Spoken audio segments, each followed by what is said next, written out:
Kang Bitna akhirnya bertemu dengan Moon Jongjun di persimpangan jalan.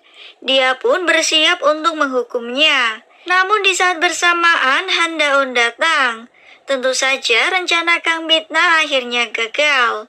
Saat melihat Moon Jongjun, Han Daun sangat kesal dan memberikan peringatan untuk tidak mendekati Cha Minjong lagi.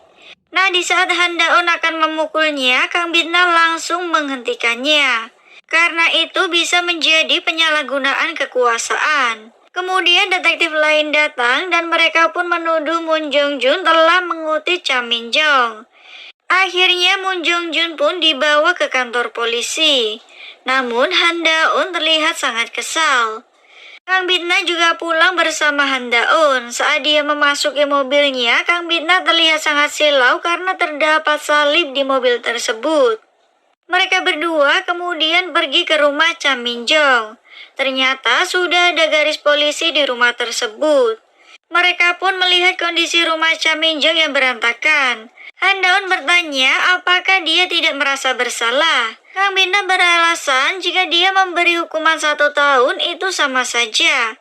Dan Kang Bitna pun tidak pernah merasa bersalah. Han Daun pun akan mengajukan surat perintah penangkapan kepada Moon Jongjun dan tidak akan membebaskan dia dengan mudah. Tentu saja itu membuat Kang Bitna sangat kesal. Saat diinterogasi, Moon Jongjun tidak merasa bersalah.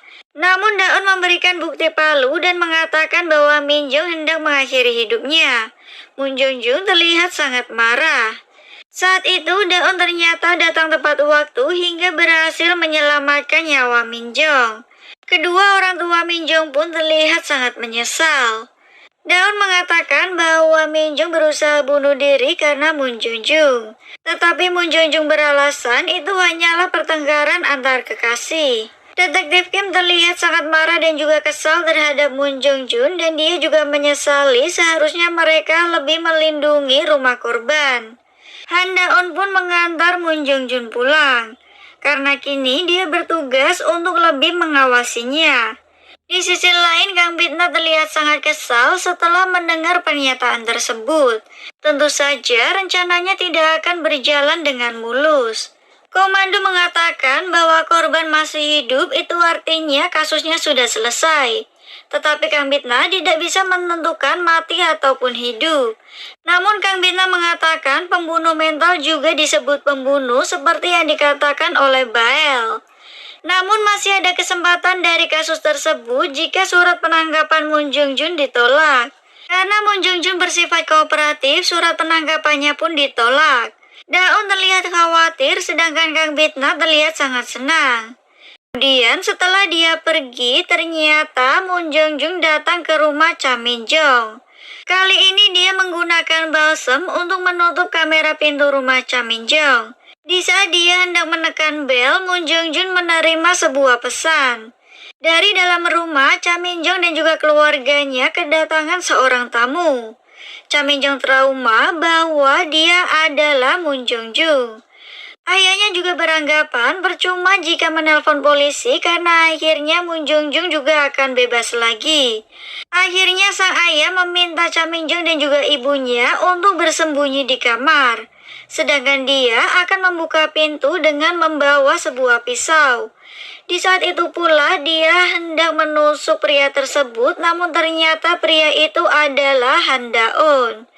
Nah, Han Daun datang ke rumah mereka untuk memberikan jam tangan pintar.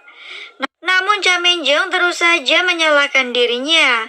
Tiba-tiba Han Daun menerima telepon yang menyatakan bahwa Moon Jongjun meninggal. Nah, keesokan harinya Kang Bitna datang ke kantor dengan suasana hati yang sangat senang. Dia pun tidak bisa berhenti tertawa karena 12 jam lalu Moon Jongjun menerima sebuah pesan yang mengaku dari Cha Minjong dan mengajaknya bertemu. Di saat itu ternyata Kang Bitna juga sedang bersiap-siap untuk pergi ke suatu tempat. Dia terlihat berdandan dengan sangat cantik. Moon Jongjun pergi ke suatu tempat yang merupakan rumah kosong. Dia sudah mempersiapkan palu karena mengira Cha Minjong sudah ada di dalam. Namun ternyata Kang Bitna lah yang datang menemuinya.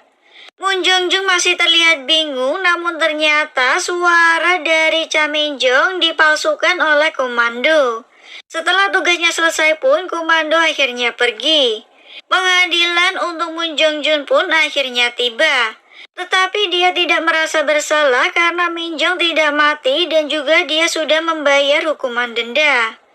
Kang Bitna pun kemudian mengeluarkan pisaunya. Karena ketakutan, Moon Jong-jun mengancam Kang Bitna akan melaporkannya ke polisi. Namun di saat keluar ternyata dia berada di dunia lain. Itu adalah dunia milik Kang Bitna karena kini Moon Jong-jun akan menerima penghakiman seperti di neraka. Dia seolah-olah ada berada di posisi Cha Min-jong. Nah, Kang Bitna akan memperlakukannya seperti apa yang Moon Jong-jun lakukan kepada Min-jong.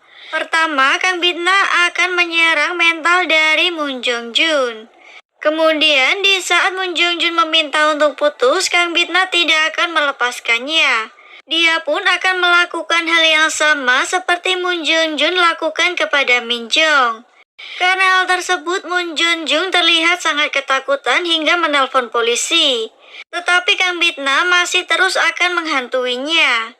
Di saat Moon Jong-jun pulang, Kang Bitna sudah menunggunya dan bersiap untuk menghukumnya lagi. Dia kembali memukul dan juga menyerang Moon Jong-jun hingga membuat dia tidak berdaya. Seperti dulu yang Moon Jong-jun lakukan kepada Min-jong hingga membuatnya hendak bunuh diri. Kini Moon Jong-jun pun tidak bisa melakukan apapun. Pada akhirnya kondisi mental dari Moon Jong-jun pun akhirnya terkena. Dia berusaha mengakhiri hidupnya seperti yang Min-jong lakukan. Namun tiba-tiba dia kembali ke alam dunia. Kang Bitna mengatakan bahwa Min-jong merasa lebih sakit karena mentalnya sudah mati.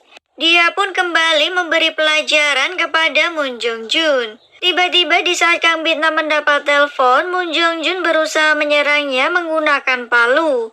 Tetapi Kang Bitna berhasil untuk menghindarinya.